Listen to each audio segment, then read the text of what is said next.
esqueci, eu faço sempre aquele início. Então, bom dia, meu nome é Simone Landau. A gente dá continuidade hoje aos nossos estudos da disciplina de História da Arte, do curso de Tecnologia em Design Gráfico da Universidade Tecnológica Federal do Paraná.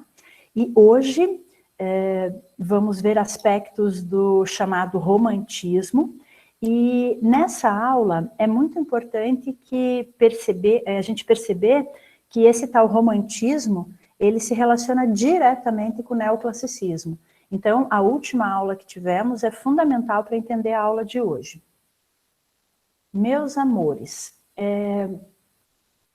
o romantismo, ele é um estilo que ele vai ser muito forte na França, vai haver um destaque enorme para o tal romantismo francês, mas a gente começa a ver que é um estilo que ele acontece em muitos lugares. Há um romantismo no Brasil. Uma primeira aproximação com algo chamado romantismo é por outras facetas, né? Lembrem sempre que se a ênfase dessa disciplina é visual, por que trabalhada para alunos de design, a gente sempre pensa num corte ampliado, né? Cada estilo vai ter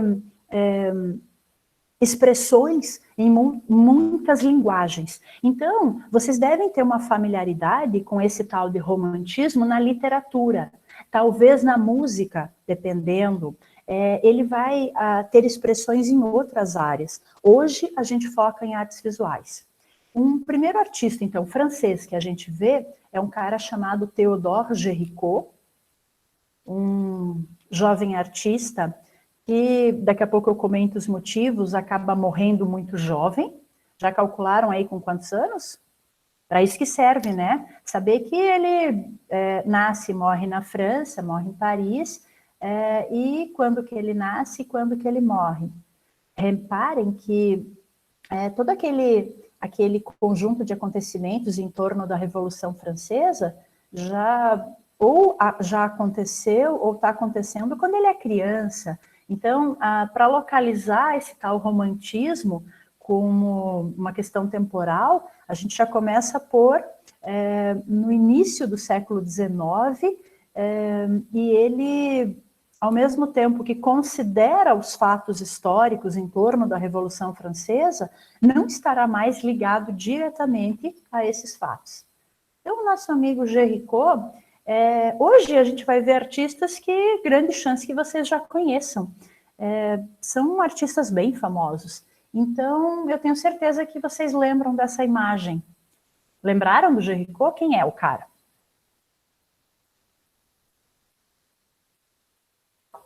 Lembraram que conhecem? Quem lembrou da imagem? Deixa eu ver se estão estudando mesmo, se estão só me enrolando. A questão dos cavalos, eles mudarem o passo e... Poxa, eu não vou conseguir explicar direito agora, eu acabei de acordar. Bom dia, Evelyn, tranquilo. Alguém ajuda ela? Cadê os amigos? Ah, é aquela coisa que estava no livro de... Eu lembro. Opa.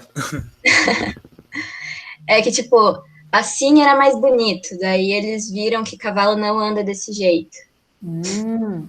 E a gente tem que começar... Quando eu coloco data para vocês, meus amores, nunca é para ficar decorando data. Data a gente consulta, não decora.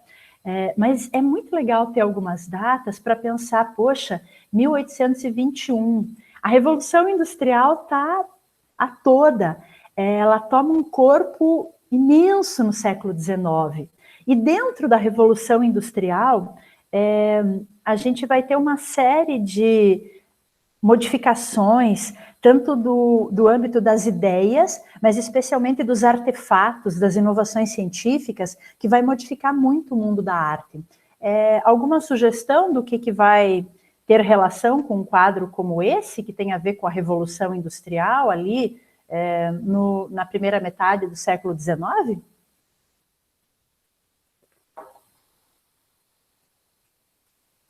O que acontece? O nosso amigo Géricault, ele gosta muito de cavalos. Ele observa muitos cavalos e é um artista, que vocês vão ver, de grande qualidade. E ao observar cavalos, ele acreditava que o galope se dava desse modo. Porque o galope de um cavalo, ele cria movimentos tão rápidos que a percepção do Géricault não conseguia pegar em detalhe, por causa de uma característica fisiológica do olho dele. Agora vai ser desenvolvida uma máquina que, alguns anos depois, será capaz de registrar essa fração de segundo que o olho dele não consegue captar. Qual máquina será essa? Perfeito. Perfeito, Pamela. A fotografia, a gente está vendo, eu tenho tentado trabalhar com vocês, cada artista, cada obra é um link, um ponto numa rede.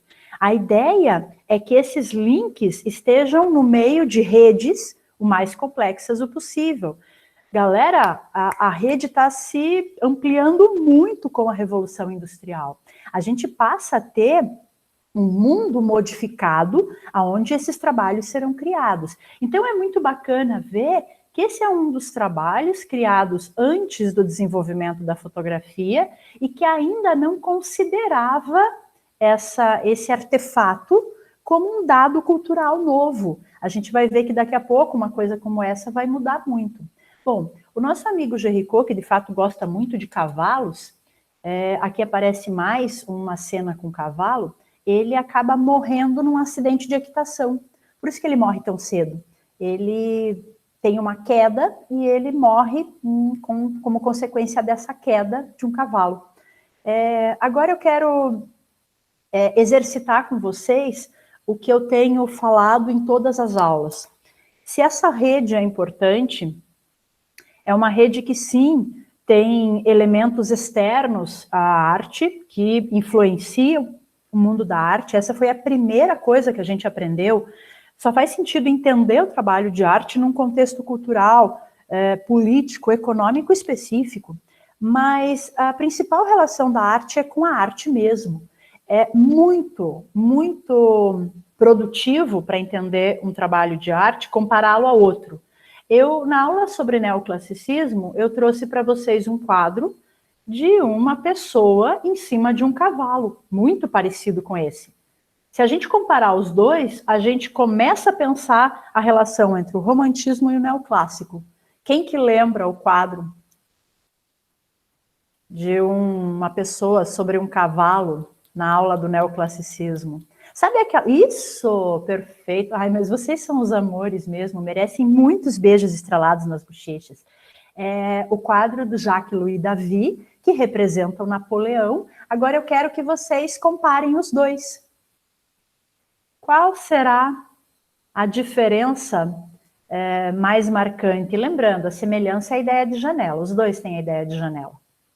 A temática é relativamente parecida. Eu quero saber a diferença. O que acontece deste em relação àquele, pessoas queridas?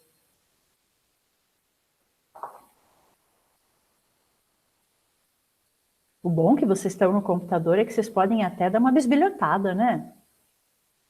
O do Napoleão é mais heróico ainda? Isso pode ser pensado, mas eu diria, Gustavo, que os dois têm um ar heróico. Tanto o romantismo como o neoclássico, eles constroem uma ideia de herói. Ela vai se modificar um pouco. No caso, aquele é um imperador, né? Mas aqui a gente tem um oficial da guarda, ele não é identificado, mas tem algo de heróico nos dois. Agora, qual é a diferença entre eles?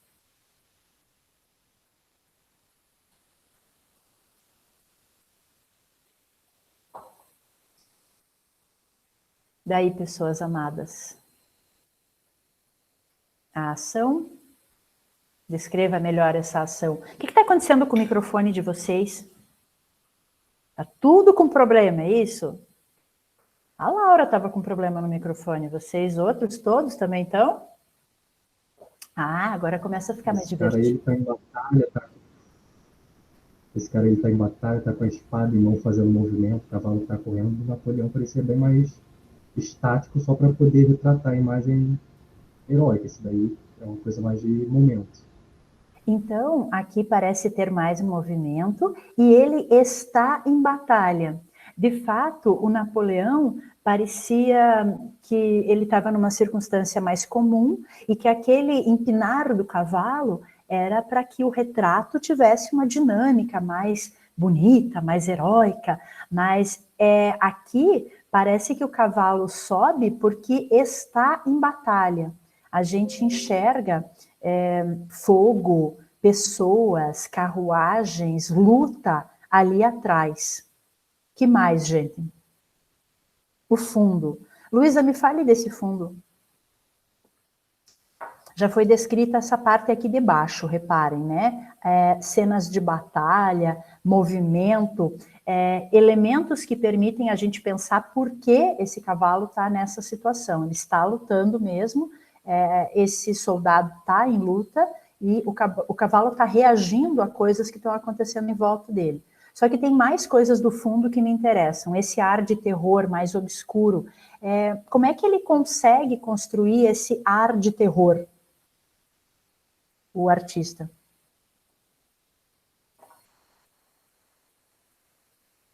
O bacana é que a gente está falando com designers, né? Designers criam imagens. Essa é a função de vocês. Já estão se sentindo designers, pessoas? Quase um mês e meio de designers já? Ah, eu acho que sim, hein? Acho que já tem um comecinho aí de designers.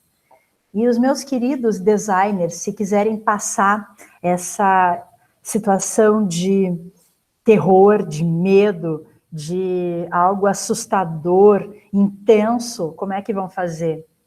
Névoa e expressão de cores mais alaranjadas, parece que o fundo tem fumaça, agora começou a ficar mais intenso. Então, reparem que sim, tanto a postura dele, reparem que ele está numa torção, né? O movimento dele é extremo, a expressão do rosto, o gesto, a espada, ele se agarrar aqui na rédea do cavalo, aí tem, de fato, algo do terror. Mas reparem nisso daqui. Gente, o que é isso? Que foi chamado de... O chão e o céu têm a mesma cor. Essa luz alaranjada parece ter algo pegando fogo, de fato. Tem um contraste muito intenso entre tons quentes, né, o laranja, a sugestão de fogo, e esse chumbo, essa cor tendendo ao negro, muito escura. Galera, o que é isso daqui? Se a gente pensar em algo que está sendo representado do real. Pólvora? Tanta pólvora assim lá para cima? É muita pólvora, hein? Fumaça? Talvez. Mas reparem que, se a gente pensa como fumaça, o que faz sentido, ou até se pensarmos em nuvens, se pensarmos em um entorno, eu gostaria que vocês vissem que, primeiro, o trabalho ligado ao romantismo, ele tende a ressaltar a questão emocional, a questão do drama, da subjetividade. E as questões ligadas à subjetividade, elas podem até aflorar na expressão facial, mas reparem que no romantismo se cria uma ideia de que o entorno da cena representada traduz elementos que seriam de caráter subjetivo. Notem que é como se uma certa atmosfera ressaltasse o medo, o desespero, a intensidade, a luta, o drama, e talvez um conjunto de emoções que as pessoas envolvidas estejam sentindo. Então, comecem a reparar como esse entorno, ele tende a trazer elemento de interpretação para a gente. Aqui, nós temos o trabalho mais famoso, mais importante. A Maria Júlia já repara uma coisa bem legal. De fato, há uma relação entre o romantismo e o barroco. A gente já está num ponto em que, lembrem, temos um sistema das artes relativamente complexo, já temos um sistema das artes com academia, com exposições, com museu, com história da arte, com crítica de arte, com teoria da arte. Então, notem que o artista que vai produzir no início do 19, ele já tem uma consciência maior de que ele está produzindo numa certa área, a arte, e ele conhece mais coisas que foram produzidas antes dele. A ideia do sistema das artes é entender isso, gente. É entender que a discussão se amplia, a complexidade desse sistema se amplia. Um artista como esse conhece o barroco. Um artista como esse tem acesso ao Louvre, tem acesso a produções anteriores a ele. E como o neoclássico se construiu resgatando o Renascimento, o modelo posterior romantismo resgata tanto o barroco como o movimento anterior negado pelo Renascimento à Idade Média. Então, a gente vê que aqui eu tenho indícios para perceber uma primeira característica. O romantismo se opõe de modo consciente ao neoclassicismo. Reparem quando eu falo desse conhecimento que é mais possível. O artista romântico, ele conhece o neoclassicismo e ele se opõe de modo consciente ao neoclassicismo. Para isso, resgata movimentos como o barroco e a Idade Média. Meus amores, eu quero agora que vocês olhem para essa imagem, lembrem que ela é grande. Ai, desculpem, faltou um X aqui no meio. É uma imagem que tem quase 5 metros de altura, é enorme. As figuras estão perto da escala real, quando a gente fica na frente do quadro, por quase 7, um pouco mais de 7 metros de comprimento. É muito grande.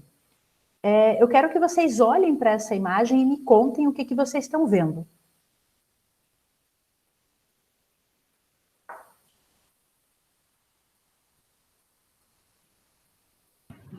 Muito drama, prof. Tipo, muita emoção e tal. Essa sensação de movimento também. O que teria gerado todo esse drama, de fato, e esse drama é representado com muito movimento? As ondas? As ondas? O que as ondas... As Eu expressões acho que também. foi um naufrágio, na minha opinião, eu acho. Eu não sei. E daí eu tinha visto, na minha percepção, que as ondas estavam causando toda essa movimentação dos corpos também.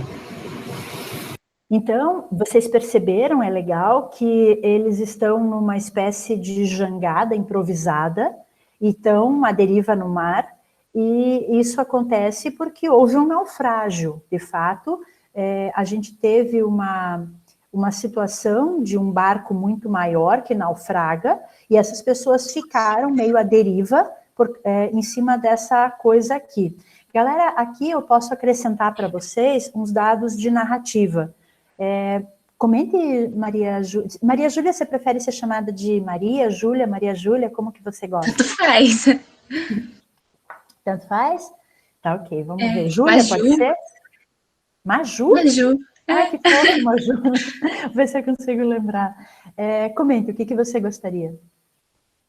Que eu acho no quadro? Uhum.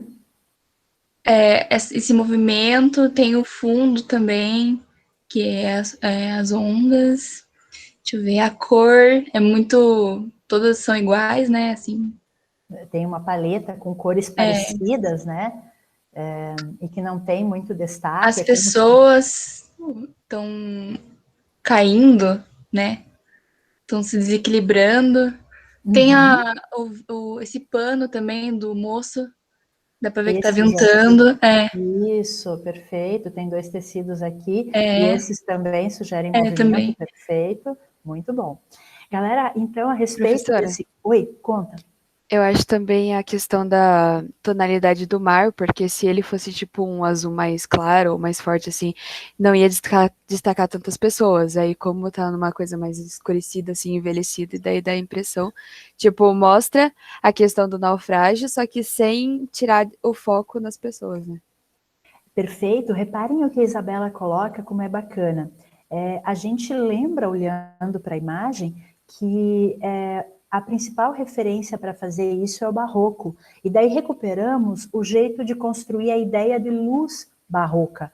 Então, a luz, ela de fato se concentra nas pessoas, a gente tem um contraste intenso de claro e escuro, mas a gente vê em destaque as pessoas, e esse destaque é maior porque tanto a ideia de mar como nuvem são muito escurecidas. E a gente já viu que esse ambiente mais tempestuoso, essa ideia de que há vento, há tempestade, o mar revolto, eles têm como objetivo mostrar um entorno, ok, mas eles tendem a enfatizar a noção de emoções intensas, de desespero, medo, desencanto, todas as emoções que são subjetivas e que estão representadas nas pessoas aqui. Então, o entorno enfatiza.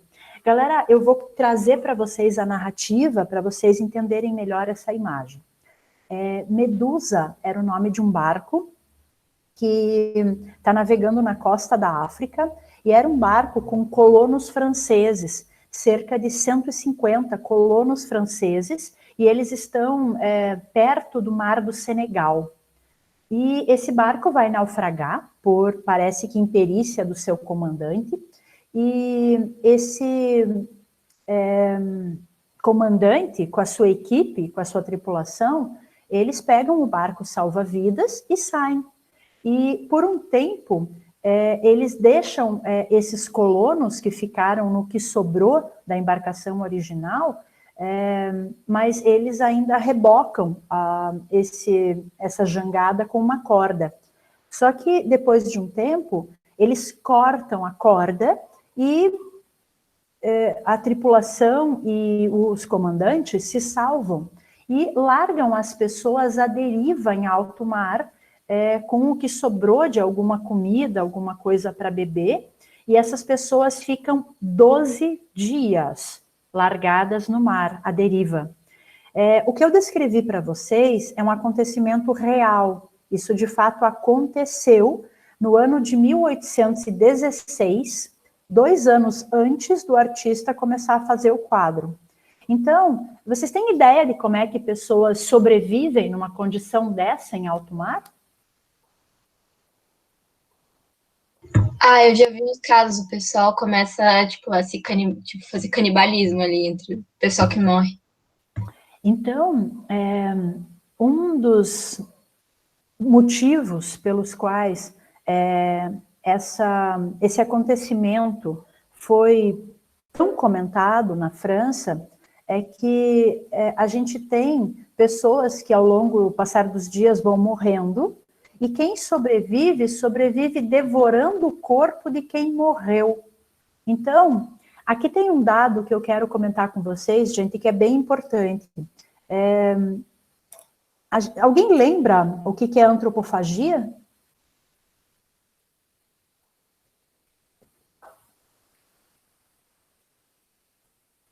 Alguém sabe? Já ouviu essa palavra? O que será que é algo... O que é um... Sim, prof. Tem a ver com essa questão do canibalismo, né? Só que é uma questão mais ritualística, não necessariamente essa questão alimentar, né, digamos assim. Perfeito. A antropofagia é um termo que, inclusive, é usado para falar de rituais que eram praticados aqui no nosso país. Tribos indígenas brasileiras eram antropófagas, e, de fato, havia um sentido ritual, havia um dado simbólico importante.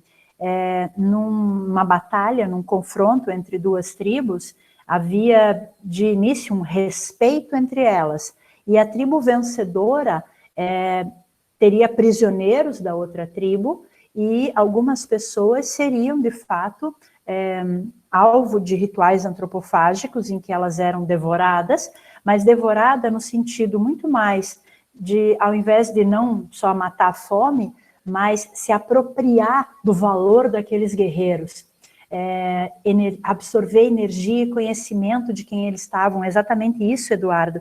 Então, ao devorar a carne de quem eu admiro e respeito, eu passo a ter o o valor deles, a força deles, o talento deles. Então, antropofagia é um dado a respeito de tribos que os europeus começam a ter notícias dentro do processo colonial. E notem, né, nesse processo colonial, há uma ideia bastante clara de uma certa hierarquia entre pessoas. Acho que vocês já sabem, o europeu, ele se compreende como superior. O europeu, ele representa a civilização, ele se compreende como um ser civilizado.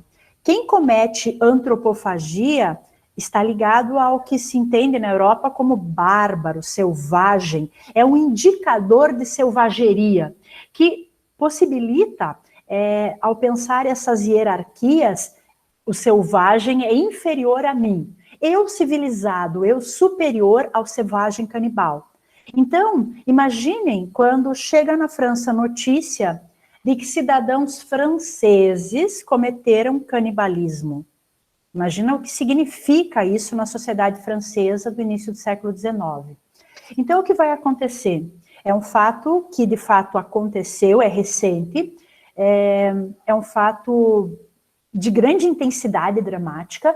Galera, essas pessoas, mesmo com o canibalismo, apenas 15 pessoas sobrevivem a esse naufrágio.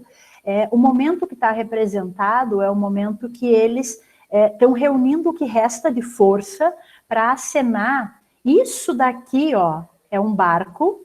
O que aparece para vocês como um ponto, ó, é um barco. E notem, a gente tem muita gente morta, mas tem gente também no mais absoluto desencanto.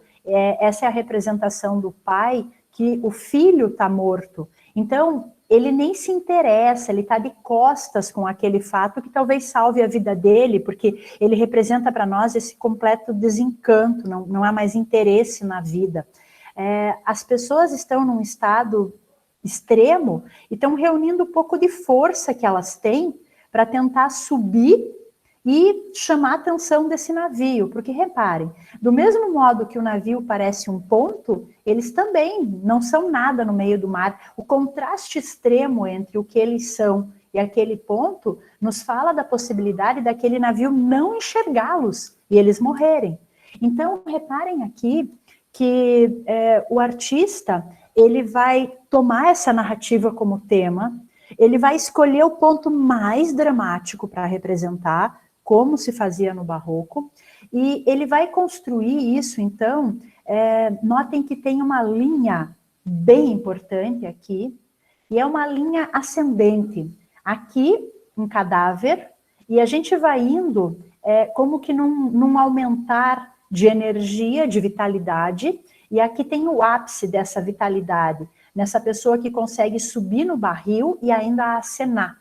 Então, reparem que na literatura barroca, na literatura romântica, vai haver também essa ideia de uma narrativa que vai se ampliando em densidade emotiva e chega no ápice da narrativa. É o que acontece aqui em termos visuais nesse quadro. Há uma representação aqui, ó, eu destaco para vocês, de um homem negro.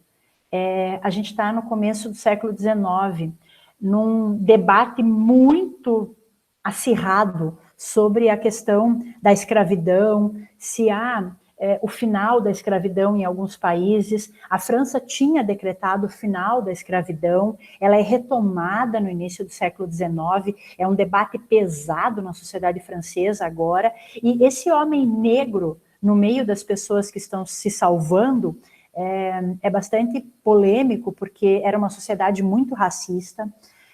A gente tem aqui o artista, para tentar construir essa coisa, ele vai... Gente, ele leva quase 2 anos para fazer o quadro, ele vai fazer uma réplica da balsa, ele vai entrevistar sobreviventes, ele vai visitar... Deixa eu mostrar isso aqui para vocês. Ele vai visitar necrotério, porque uma coisa que vocês comentaram em algum momento, me perdoe, eu não lembro agora exatamente quem comentou, o quadro representa gente com alguma vitalidade, mas gente caindo e gente morta. Então, ele queria conseguir distinguir a pessoa, o corpo vivo, do corpo morto, do cadáver. Então, para conseguir representar cadáver, ele vai no necrotério, mas não como o Da Vinci, para entender a anatomia e dar um ar de vitalidade à representação depois. Não, ele quer saber como é que é cor de pele de gente morta. E vocês colocaram super bem. Tem gente ali que a cor da pele é da mesma cor do mar.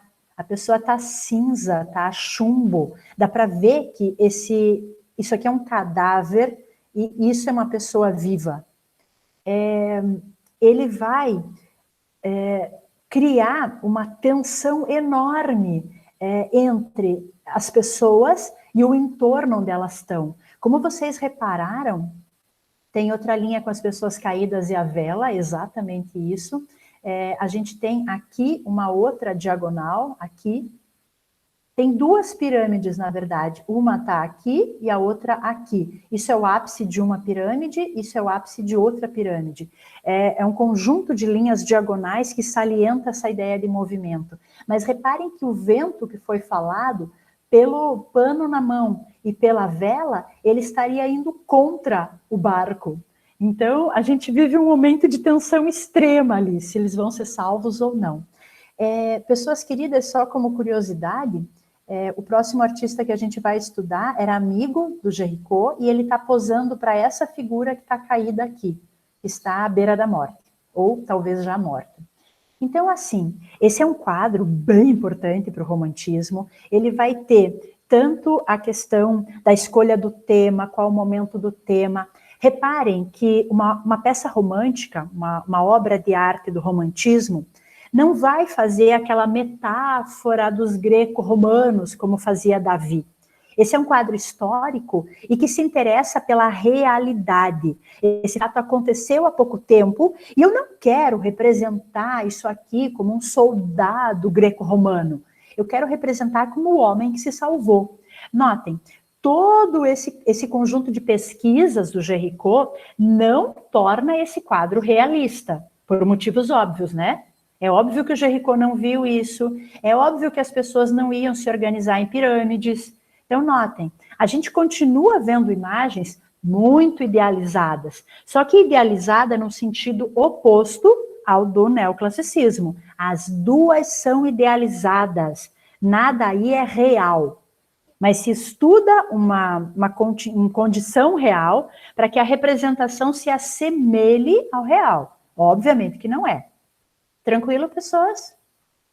E aqui, ó, eu queria mostrar para vocês, reparem que isso aqui foi uma ação de um conjunto de ativistas no Louvre, onde o quadro está. Aqui vocês podem ver o tamanho dele, né? Olha lá o Delacroix, que eu falei para vocês, o jovem morto, né? Aqui está o trabalho. E nessa ação, era uma ação que construía um protesto contra o patrocínio de uma empresa petroleira no museu. Então, assim, essa empresa vai lá e dá dinheiro para o museu e, com isso, tem a sua imagem social beneficiada, né? Só que, às vezes, as pessoas esquecem que empresas petroleiras são algumas das grandes responsáveis pelo aquecimento global. O grupo que protesta é um grupo de ambientalistas. Então, essas pessoas, elas se organizam para estarem de preto, elas entram no museu, e daí, num certo momento, elas começam meio que a desfalecer, e elas caem em frente ao quadro e ficam lá, ficam por cerca de 10 minutos. Então, isso foi um protesto que fizeram em frente. Então, imaginem que forte, para quem estava no museu, ver perante essa representação de morte, essas pessoas desfalecidas em frente ao museu. Muito interessante enquanto ação, né? Pelo menos eu achei. E aqui um detalhe, né? O canibalismo, ele não aparece de modo direto na imagem, mas tem uma machadinha, ó, lá no cantinho, que nos fala dessa situação de canibalismo. Ele não pega a gente comendo gente de modo direto. E aqui que a gente já viu, né? Os estudos dele para o trabalho. E, gente, o Géricault, ele ele tinha uma situação econômica favorecida, ele era de uma família mais abastada. É isso que possibilitou, por exemplo, ao Géricault fazer a balsa da Medusa. Reparem, gente, ele passa quase 2 anos trabalhando naquilo. O comum, numa situação, por exemplo, do neoclassicismo, um grande quadro neoclássico, que o artista vai ficar muito tempo para fazer, ele já tem esse quadro como encomenda. Um artista do neoclássico, ele já tinha, por exemplo, né, uma cena lá do, vamos pensar, a própria coroação do Napoleão, que ele leva muito tempo para fazer. Já tinha sido pago por isso, já foi encomendado, então há todo um outro conforto para o artista trabalhar. O Géricault não, ele faz por iniciativa própria um quadro de mais de 7 metros, trabalha 2 anos, é só possível porque ele tinha uma condição financeira para isso, ele não dependia de mecenas. Por isso também que ele, sendo amigo de um psiquiatra, ele vai ter acesso a um manicômio do século XIX e vai fazer retrato de pessoas ditas insanas, que estão em manicômios do século XIX. Então, olhem a série de retratos que o Géricault faz desse quadro, desse lugar. E alguém aqui lembra que tipo de retrato a gente viu até agora? Como eram os retratos? A gente está falando muito de retrato desde o Renascimento. Das pessoas da nobreza. Pessoas Qual era a prerrogativa para ser retratado, Felipe? Isso. Então, é muito legal lembrar, essa questão do mecenato é muito forte, gente. Os figurões até agora, a gente viu rainha, rei, príncipe, princesa, burguês, gente que tem dinheiro e que encomenda ao artista o seu retrato. Lógico que nessa perspectiva, a gente tem exceções. Eu trouxe para vocês alguns quadros do Velázquez, que ele também faz por interesse nessas outras classes. Mas essa série do Géricault abre para nós uma ideia de que o retrato, ele, muito mais do que enaltecer uma pessoa por um certo status social, eram muito mais idealizados, né, perfeito, não sendo pessoas públicas, elas têm individualidade, é perfeito, Eros, a colocação. O que está em questão é o que será que permite dizer que essa pessoa é insana? Porque ela está num manicômio. Que características talvez aflorem nas expressões que, para o ambiente da época, permitiram que essa pessoa fosse internada num manicômio? Gente, para quem tem interesse, são interessantes, mas absolutamente cruéis, os modos pelos quais as pessoas eram tratadas em manicômio. Lembrando que essas condições mudam na segunda metade do século XX. Então, imaginem o que é um manicômio no século XIX e a que condições essas pessoas estavam submetidas. Então, a gente enxerga um pouco desse entorno nos retratos. E aqui um terceiro desses quadros. E, galera, o Géricault, como ele morre jovem, ele não tem uma produção assim tão longa, mas ele vai fazer, ele praticamente abre o romantismo. O tipo de produção dele, uma produção que se opõe à academia, ele tenta fazer com que a Balsa da Medusa faça parte do salão. O quadro é recusado, obviamente, as pessoas acharam um absurdo a Balsa da Medusa, ele foi muito mal visto assim que foi colocado a público. A ideia de pessoas mortas, cadáver representado, meu Deus, franceses canibais, que horror, esconde essa coisa, não era para ver. Então, ele, num primeiro momento, o Géricault abre esse debate, que é muito mal visto socialmente naquela época. Quem vai ter uma carreira muito mais longa, que vai ter daí um reconhecimento posterior, é um segundo artista chamado Eugène Delacroix. E o Delacroix, como vocês viram, ele chega a posar para a Balsa da Medusa, ele é uma espécie de discípulo do Géricault, ele é um pouquinho mais jovem só que o Géricault, acho que 7 anos, ele vai ser o artista de maior reconhecimento do romantismo. Então, agora o nosso segundo artista, Eugène Delacroix, um autorretrato dele. E, meus amores, eu quero agora que a gente tente ver, vamos ver se essas características do romantismo estão ficando relativamente claras para vocês. Esse é o primeiro grande quadro do Delacroix. Repara que ele faz isso em 1822. O Géricault ainda estava vivo, né? Os dois têm contato. O Géricault era a principal referência dele. Me contem, o que permite dizer que esse quadro pertence ao romantismo?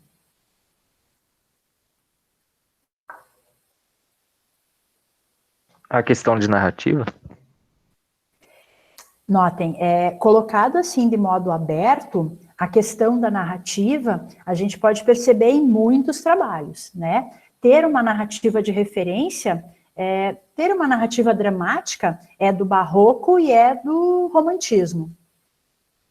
Agora, essa escolha de qual momento da narrativa e um pouco do entorno posicionam a obra no romantismo. Como é que é o fundo, Gabriela? Ou outros colegas que queiram colocar? O que acontece com esse... Alguém reconhece o que está representado, afinal? Qual é essa narrativa, meus amores? Tem uma narrativa, sim. Traduz a subjetividade, perfeito, a questão da cor. Qual narrativa será que é? Da Divina Comédia, perfeito, Eduardo. Alguém lembra o que é a Divina Comédia, prof? Quando perfeito? Está sendo levado, né, no barco, né? Uhum. O barco de Caronte, poxa, será que é o barco de Caronte que está na Divina Comédia?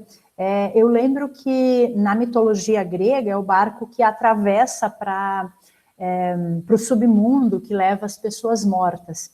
A travessia aqui é do Dante e do Virgílio, eles estão indo em direção ao inferno. O Dante está... eles estão tentando entender o que seriam as etapas, os anéis do inferno. E eles se aproximam do inferno com uma barca, e nessa aproximação, esse mar tem essas figuras atormentadas que estão no inferno e que se assemelham a demônios, a seres atormentados. Então, assim, há uma grande tensão nessas figuras, na expressão, no gesto, nos corpos contorcidos, e há medo, pavor na expressão do Dante e do Virgílio. Mas o que está expresso nas pessoas é salientado por esse entorno, por essa imagem de fundo, né, que mostra talvez algo em chamas. A gente tem de novo aquele tom laranja que foi destacado lá na primeira obra, e especialmente esse tom aqui de chumbo, de que algo acontece em volta, talvez uma grande tempestade, que deixa tudo isso mais intenso, mais dramático. Agora repare, ele faz isso com 24 anos. Ele é muito jovem e faz um grande quadro, que inicialmente não irá para o Louvre, gente, leva um tempo, e hoje está no Museu do Louvre com um destaque enorme. Aqui, nitidamente, ele é discípulo do Géricault, ele também vai fazer quadros de pessoas que não se parecem com aqueles quadros de burguesia, nobreza do neoclassicismo, esse rosto de mulher, com uma expressão bem alterada, também do mesmo ano. E aqui, eu quero que vocês olhem a imagem e tentem ver o que vocês estão enxergando.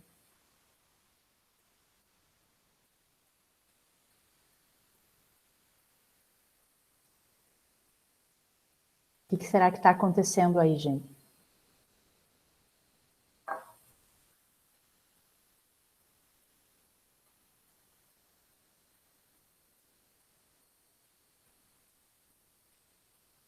Vamos ver se vocês estão ficando bons de olho. Como é que está essa observação aí para identificar? Parece que essas pessoas estão meio que Uma orgia? obrigadas a ficar naquele Orgia? lugar ali, né? Ai, não sei. Eu até acharia mais divertido se fosse uma orgia. Mas reparem, vocês estão conseguindo ver que parece que tem pessoas de origens diferentes? Se arriscam que origens? Tem indícios aí, tem indumentária árabe. Conseguem ver que esse cidadão aqui, ele tem uma indumentária, tem uma peça no cabelo, aqui a gente vê outro vestido de modo similar, e parece então que essas pessoas, justamente, reparem, que estar no cavalo mostra que essa pessoa, parece que num confronto, dominou as outras pessoas, né? E as pessoas que estão aqui embaixo são prisioneiras desses árabes. Identificam isso? E, professora, o que quer dizer esses anjos, assim, tem ali na parte esquerda tem um pessoal se abraçando também. Foi por isso que eu pensei. Então, parece que essas pessoas aqui estão prisioneiras depois de algum tipo de batalha, né? E elas estão meio que uma buscando algum aconchego na outra, porque elas estão numa situação bem ruim. Notem, tem gente... Gente, aqui, reparem nessa cena aqui, ó. Eu vou pôr um pouquinho maior para vocês. Essa mulher está morta. Então, a gente tem pessoas com uma condição de quase desfalecer, então pessoas que estão absolutamente sem forças para continuar lutando, são prisioneiros, e aqui no meio a gente tem uma figura que já está morta. Só que aqui acontece uma das coisas que, ao meu ver, é extremamente dramática na cena. O que está acontecendo?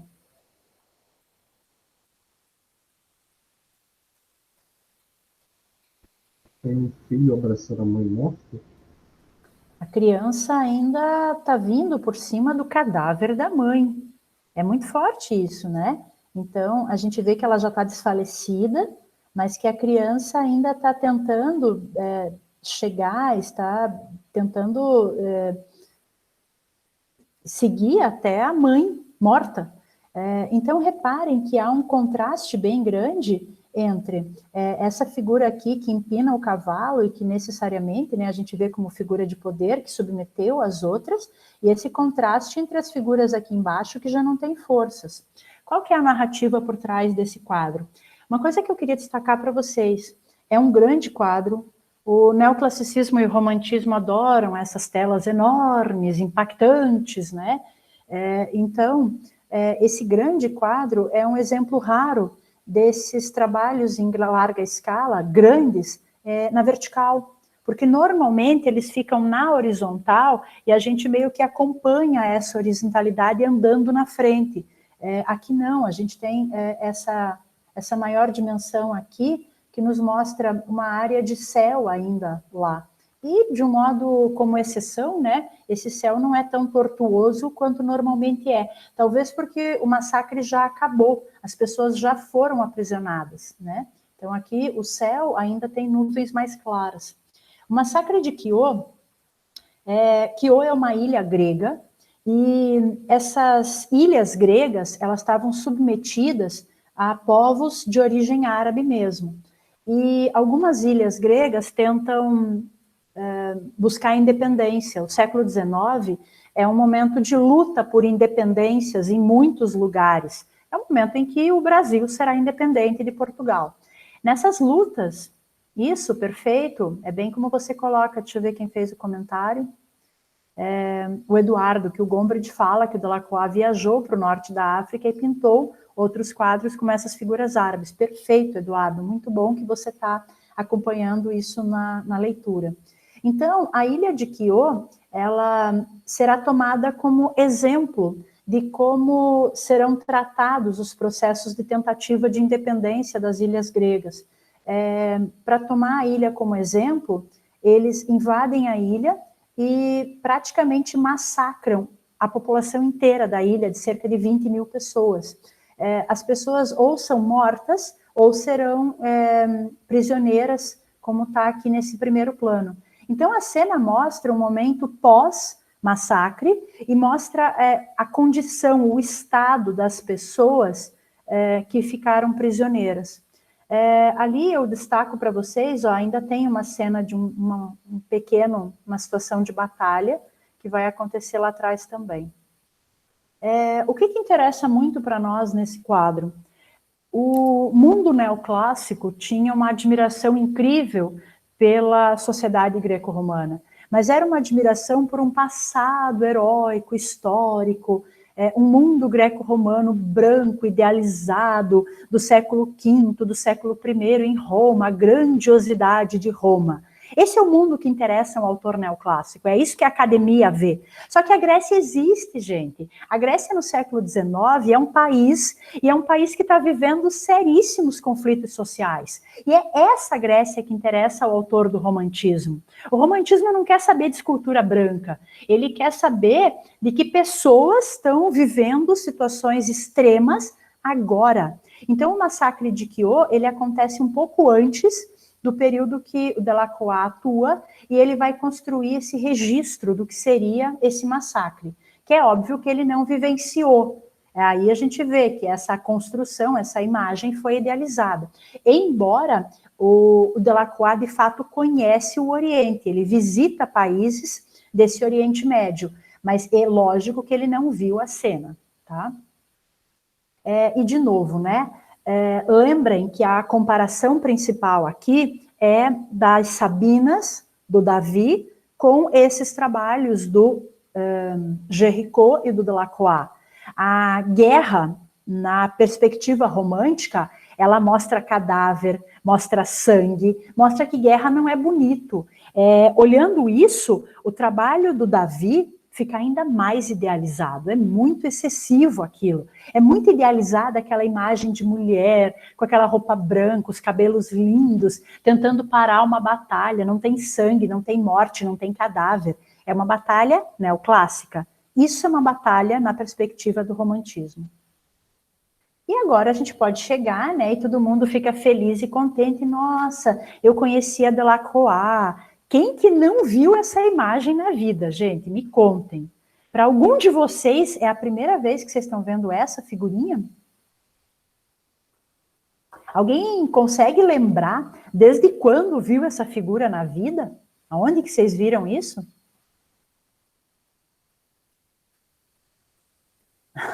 Na capa do álbum do Coldplay. Ótimo. No livro fundamental, ensino fundamental, aula de história, essa imagem é muito usada, gente, ela é muito reproduzida, então todo mundo aqui conhece Delacroix. Talvez vocês não lembrassem o nome dele, mas é um artista bem conhecido. E assim, algumas vezes ela é usada num contexto meio equivocado. A Liberdade Ganhando o Povo é um trabalho de 1830, que se refere à Revolução de 1830, não à Revolução Francesa. A Heloísa coloca super bem. A Revolução de 1830, essa mulher, ela parece muito relacionada à Revolução Francesa, e isso é um equívoco. A Revolução Francesa, lá de 1789, já era passado, um passado histórico para os franceses. O que está acontecendo aqui é uma revolta popular a respeito do despotismo do imperador que está governando a França nessa época. E o Delacroix, ele não participa diretamente dessa revolta, mas ele assiste os acontecimentos, as manifestações, o avanço dos populares nessa Revolução de 1830. Esse que é o tema do trabalho. É grande também, hoje está no Louvre.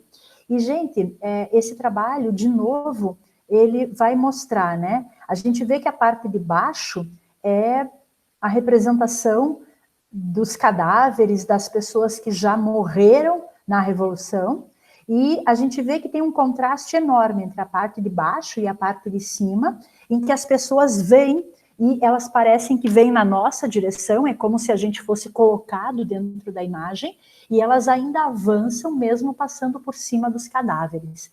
Reparem que aqui tem uma ambientação bem legal, né?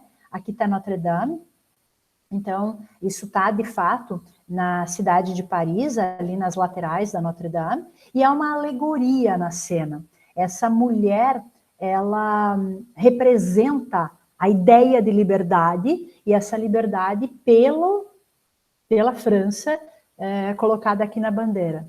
Mais alguma sugestão da bandeira francesa na imagem? Olhem, olhem, olhem, olhem, olhem.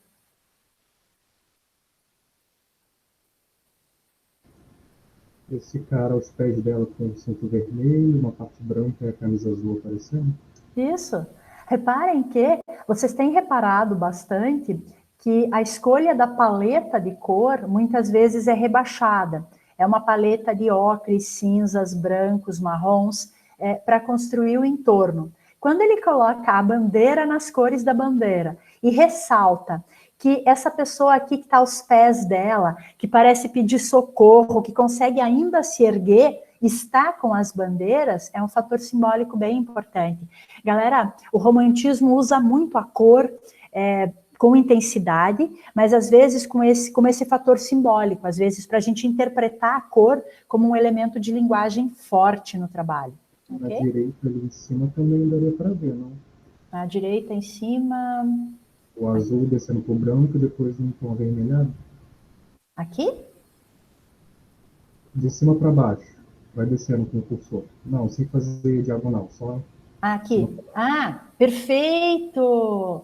Muito bom. De fato, há esse azul do céu, a entrada de um pouco de nuvem branca e o vermelho desse combate. Muito bom, muito bem observado. E isso em faixas, né? Que sugere ainda mais a ideia de bandeira. Gente, é isso que é muito legal, que vocês não busquem para entender a história da arte só o caráter verbal, mas enxerguem na imagem como tudo isso se traduz em imagem. Muito bem observado. E aqui, né, como foi comentado até, colegas colocaram aí, de fato, Delacroix, ele viaja para países da África, em especial para países de cultura árabe, viaja para o Marrocos, para a Argélia, e aqui a gente vai ter esse trabalho Mulheres de Argel, que é um trabalho que representaria mulheres vivendo nessa condição similar ao que seria um harém num país árabe. Qual quadro será do neoclassicismo que permitiria uma comparação com esse? Seria divertido pegar esse quadro e outro do neoclássico e comparar. Qual?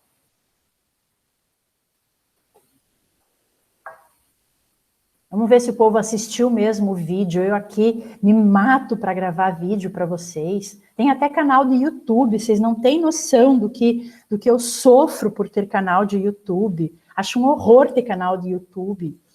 Acho o fim da picada essas tecnologias tudo, odeio.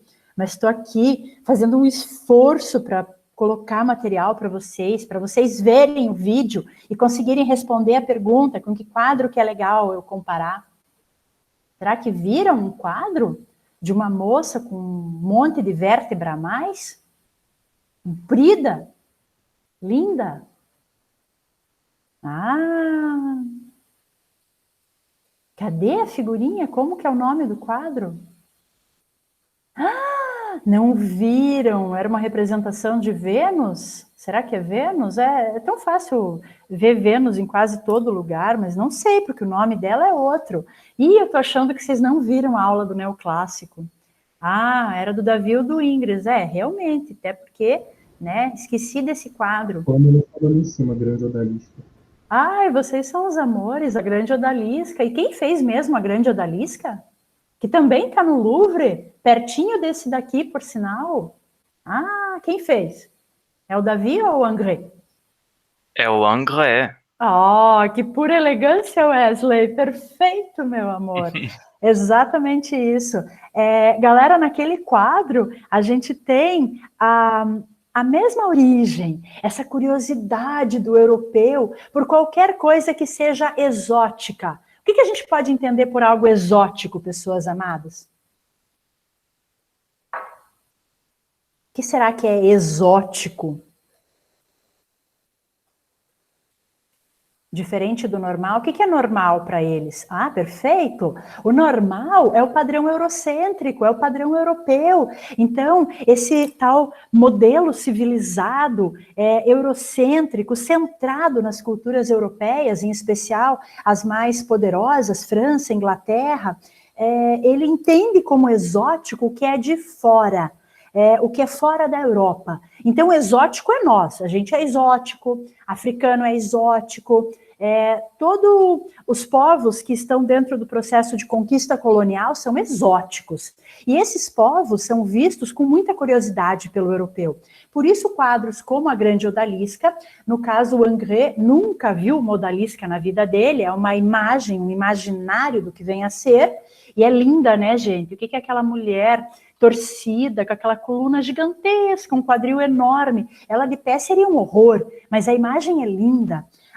E aqui a gente tem essas jovens lânguidas, sentadas, com um narguile, fumando, ó que beleza.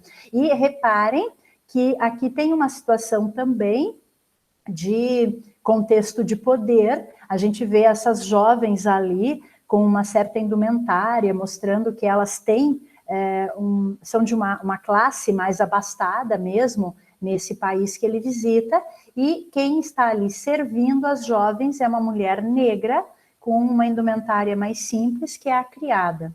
Então, reparem aqui também, de novo, aquela questão da pessoa negra representada como serviçal num contexto de outras pessoas brancas. Bacana comparar os dois trabalhos, dá um belo modo de pensar o neoclassicismo e o romantismo. E aqui, eu comecei essa conversa com vocês falando que o romantismo, ele tem uma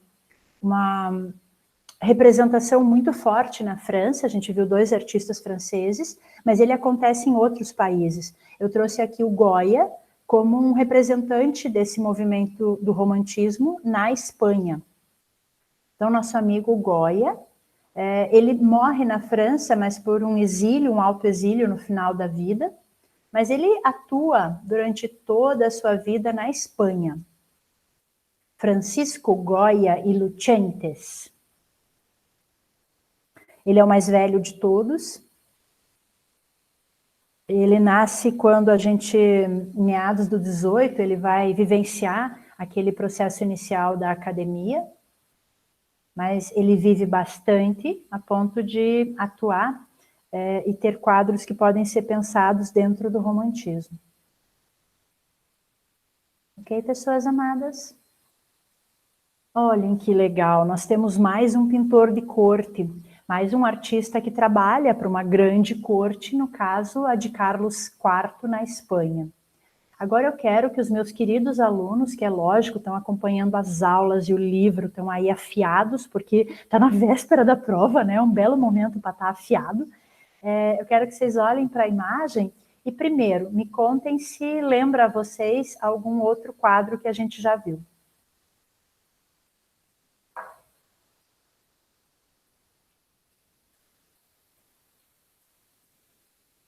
E é lógico que eu quero saber qual, né? Coroação do Napoleão? Lembra menos a coroação do Napoleão, mas lembra, tem essa gente aristocrática toda, tudo de pezinho, um do ladinho do outro, lembra detalhes da coroação do Napoleão. Mas eu quero outro que lembra mais. Quero ver se esses meus... Ah, que linda Cecília, maravilhosa, beijo de bochecha estralado. As meninas lembraram? De quem é mesmo as meninas? Velázquez, muito bom, Eduardo, perfeito. Agora eu quero saber por que lembra as meninas do Velázquez. O que há aí? E cadê os meus queridos de microfone aberto respondendo? Acho que a representação de nobres em um fundo com quadros tem... Nobres, quadros, que mais? O artista no contexto da pintura, a Ana Carolina coloca aqui, ó, aqui. E o que mais está no contexto da pintura? Pode falar, João. Eu achei que a paleta de cor também é parecida. A paleta de cor lembra, muito bom. A paleta de cor. E só tem um detalhe a mais junto com o pintor, porque tem que achar o pintor, né? Ele está lá no escurinho. O ambiente espanhol, muito bom, Eduardo. O que aparece junto pintando, com o pintor? Né? Ele está pintando. E se vocês lembrarem bem, as meninas, a gente tem a posição do Goya praticamente na mesma posição do Velázquez, à esquerda da imagem aqui, olhando para vocês, e o quadro exatamente na mesma posição das meninas, o quadro. Então, galera, é um trabalho bem interessante em que ele se coloca como pintor de corte, Mas é um trabalho estranho, porque se ele estivesse pintando a corte, as pessoas não estariam viradas para o espectador, né? E ele está olhando quem, então? Ele está olhando a gente? Fez uma selfie! Que ótimo, Maria Júlia! Perfeito, porque é como se ele estivesse pintando o quê? Nós? A gente é o tema do quadro, porque ele olha para a gente. A corte está toda ali do lado dele, ele não está olhando para a corte. Então é um trabalho bem instigante, em especial porque nitidamente ele conhece Velázquez. Uma das grandes situações de interesse para nós a respeito daquele tal sistema das artes é porque a gente começa a perceber o repertório dos artistas, que eles têm acesso, que eles veem, que tipo de coisa forma os artistas a partir de um sistema das artes mais denso. E galera, assim, vocês olhando as pessoinhas agora, olhando as criaturas da corte que estão aí como tema principal do trabalho, tem alguma coisa que chama a atenção de vocês?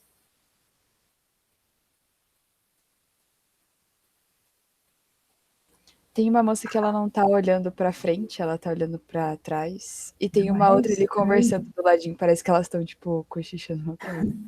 Não é doido isso, gente? Me conta, por que a pessoa faz um quadro e representa alguém, né, do lado de um bando de gente posando, e a criatura olha para trás? Fofoqueiras, ai que ótimo. De fato, né, porque essa criatura talvez esteja o quê? Proseando com essa outra que está aqui atrás do rei. Meu Deus, que falta de respeito, nem para ficar olhando para a imagem. E se a gente lembra que o Goya faz a família imperial assim, olhem a estranheza desse personagem aqui, gente. Que personagem é esse? Que estranho. É uma senhorinha ali com uma cara muito estranha, parece meio caricata. Reparem que o rosto das figuras, a figura que está mais bonitinha é a criança, porque as outras parecem meio caricatas, né? O bebê está meio feio, tadinho. De fato, o bebê está estranho. Eu acho que ele queria se vingar, porque elas devem estar. Elas deviam estar se mexendo toda hora na hora de pintar o quadro dele. Ele falou: beleza, então vou pintar tudo olhando pra trás. Pobre criança. Já pensou? Já devia ser difícil ser criança nessa corte, que dirá posando para quadro. Tadinha da criança. Agora sim, a gente começa a ver que as figuras estão num lugar mais claro e que tem um contraste enorme entre essa coisa da frente e esse quadro aqui do fundo.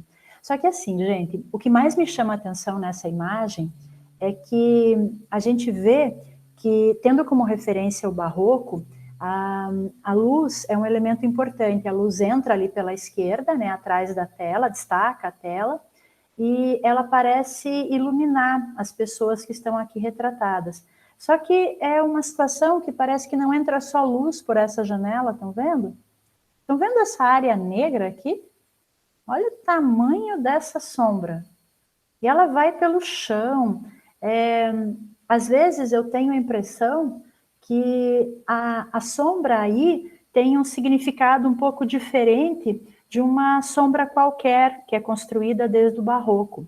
Ela parece que é algo quase corporificado, que parece que avança sobre a monarquia. 1800, teve uma tal, representa pessoas que morreram, quem será que morreu, né? Será que teve uma tal revolução num país ali perto? E será que essa monarquia teve gente de cabeça cortada? Será que chega aqui essa tal revolução? O que eu estou falando faz algum sentido para vocês? Talvez alguma coisa se aproxime da corte espanhola, né? E essa mancha negra pode estar falando a respeito disso. Eu acho um quadro super instigante. Goya é muito instigante. É um artista que faz algumas coisas meio estranhas e que dão margem a interpretações me parece, mais ricas. Então, o nosso amigo que fez aquele quadro da monarquia, ele também vai fazer essas mocinhas no balcão, as majas. E olhem, gente, o que é isso, né? As mocinhas estão ali felizes, elas estão com uma roupinha bonitinha, cheia de rendazinha, estão com uma cara boa, né? Parecem mocinhas olhando a rua, talvez vendo o movimento, ou talvez paquerando alguém, sabe Deus, mas parece que estão muito bem as mocinhas, não? Agora, que diabos são esses caras? O que essas figuras fazem lá atrás? Me contem, como é que parecem os caras lá atrás? olhando para elas, que mais? Meio que vigiando, talvez, defendendo. Eles A parte da frente está muito desconexa com a de trás, a iluminação também. Parece que é só uma colagem em cima, uma pintura da outra. É legal isso, né? Porque eles acentuam tanto esse contraste entre as regiões que parece que são duas coisas distintas. Aqui está no sombrio, escuro, misterioso. A gente fica em dúvida se estão protegendo ou se vão atacar. Pode ser gente que veio atacar as moças. O fato é que a gente não sabe direito o que são essas figuras e são muito esquisitas. E há muito contraste entre as figuras da frente e as figuras de trás. E aqui, né, vimos muitos nus ao longo da história da arte, mas eu destaquei para vocês. A grande maioria das representações de nu ao longo da história é de gente anônima. A gente não sabe quem é. E daí há uma espécie de uma prerrogativa, uma possibilidade de representação do nu, desde que eu não saiba quem é.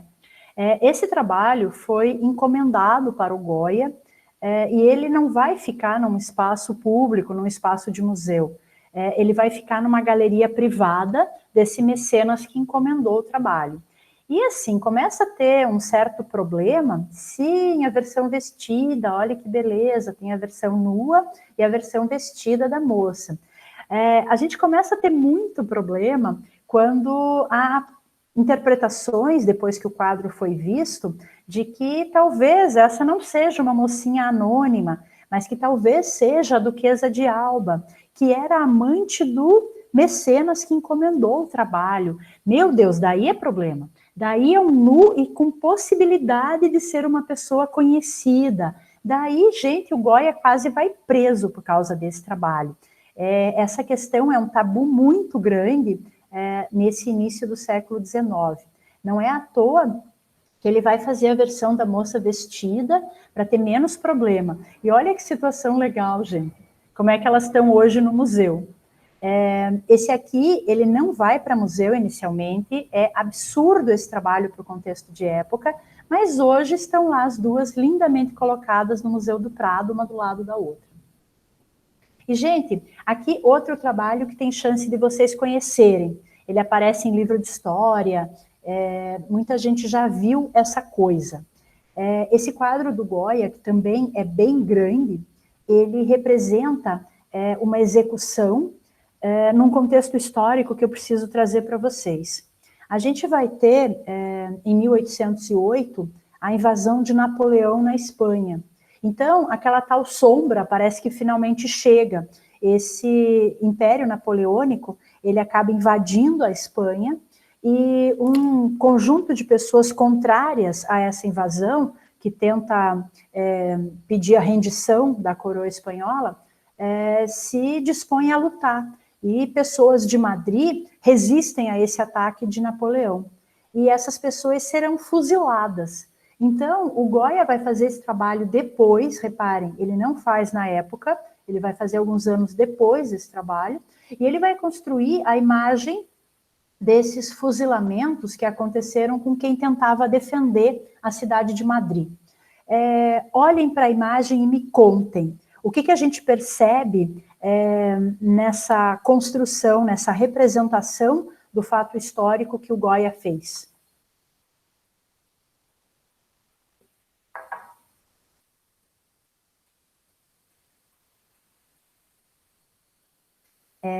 Essa luz, ela de fato é muito instigante, de novo, muito tom rebaixado, de ocre, as cores têm um papel fundamental nessa imagem, e o amarelo e o branco aqui, essas cores, estão ligadas a uma espécie de lanterna.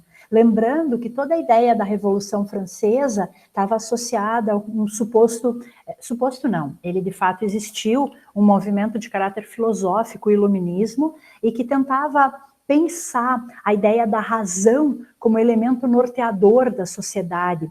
O neoclassicismo, ele se prima nisso. O neoclassicismo, ele se apega à ideia de que a razão norteia as ações humanas. O neoclassicismo, ele tem uma objetividade, uma ideia de ética, de ordem, que está centrada, que está dialogando com o movimento iluminista.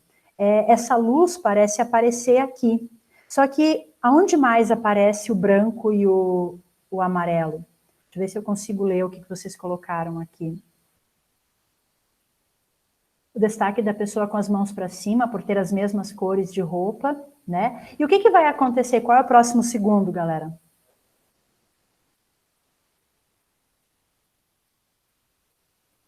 O que vai acontecer com aquele branco? Que é tão forte isso, vai manchar de vermelho o tiro. Eu usei para vocês em alguns momentos a ideia de que uma imagem, ela vai tendo uma série de vetores visuais. E esses vetores, na verdade, eles conduzem o nosso olhar pela imagem. É muito forte nessa imagem como o nosso olhar é conduzido para cá. Esse vetor é muito forte, o branco é muito forte, a localização da figura no espaço compositivo é muito forte, a luz apaga, nossa, ficou muito legal essa colocação, João. De fato, esse branco, ele tende, e está junto com o amarelo, a apagar. Há um questionamento aqui dos valores da Revolução Francesa. Ali na esquerda tem gente já ensanguentada, com roupa parecida com a dele, como se fosse mais um.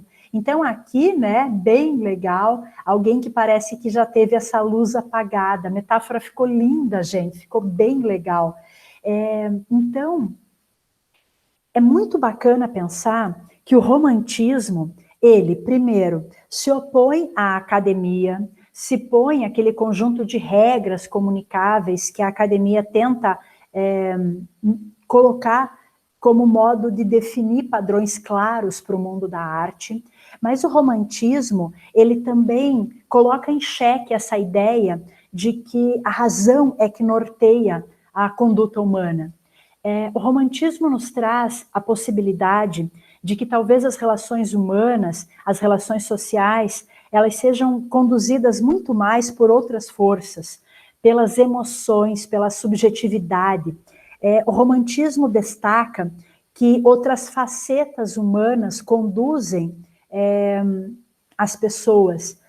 O delírio, o sonho, o pesadelo, a loucura, a insanidade, a paixão, a dor, a subjetividade, seriam outras facetas do humano que, de fato, seriam mais responsáveis pela ação, tanto individual como social de cada pessoa.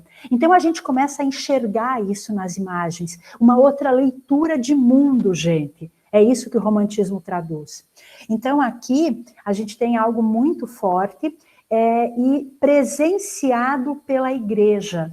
Notem que há um Frei aqui, ele ao mesmo tempo que lamenta a morte, ele está na linha das pessoas que também serão mortas, isso é a presença da igreja, como era a presença da igreja, a freira e o padre no quadro do Velázquez, que a gente citou, e a igreja também aparece aqui.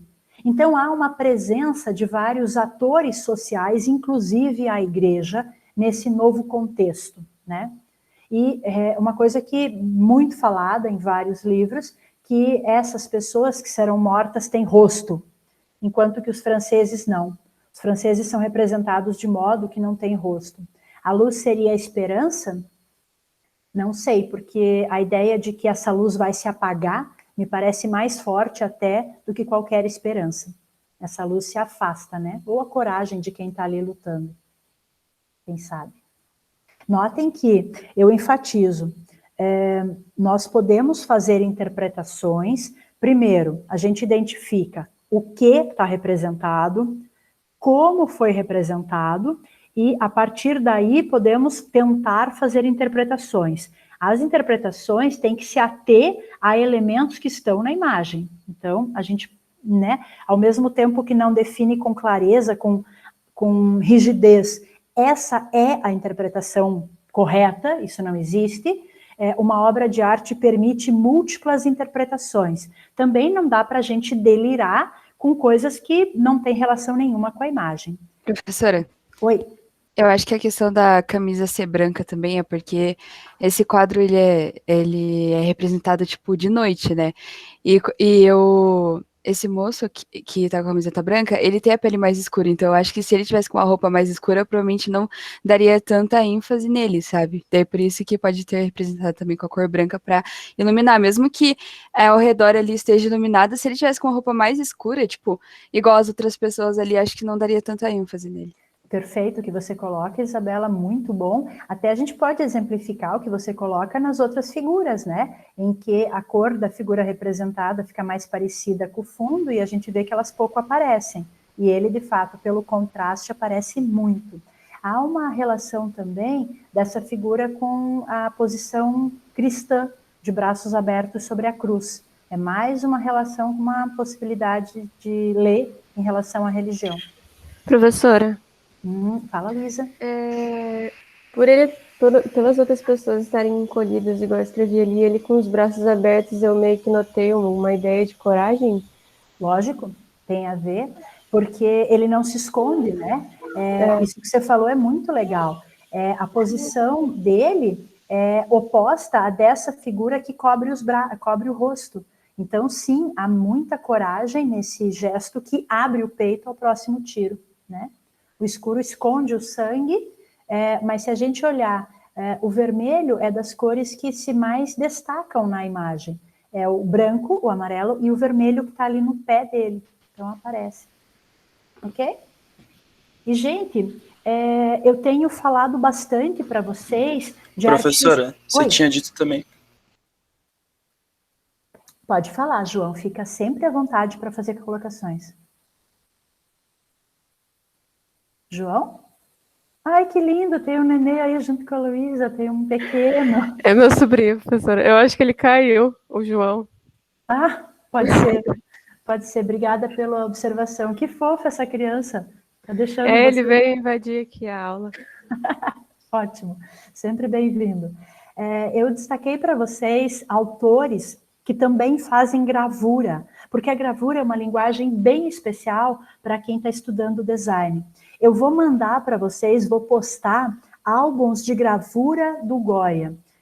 Aproveitando que eu estou falando sobre eles, a gente tem essa imagem no álbum chamado Os Desastres da Guerra, e ela se assemelha ao quadro que ele vai fazer em 1814.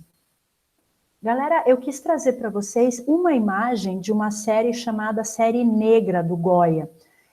Aqui a gente tem imagens muito pesadas, e não só a escolha da narrativa de Saturno, que é Cronos, devorando um dos seus filhos, é uma narrativa forte, mas especialmente pelo modo como ele representa. A maioria de vocês deve conhecer essa imagem.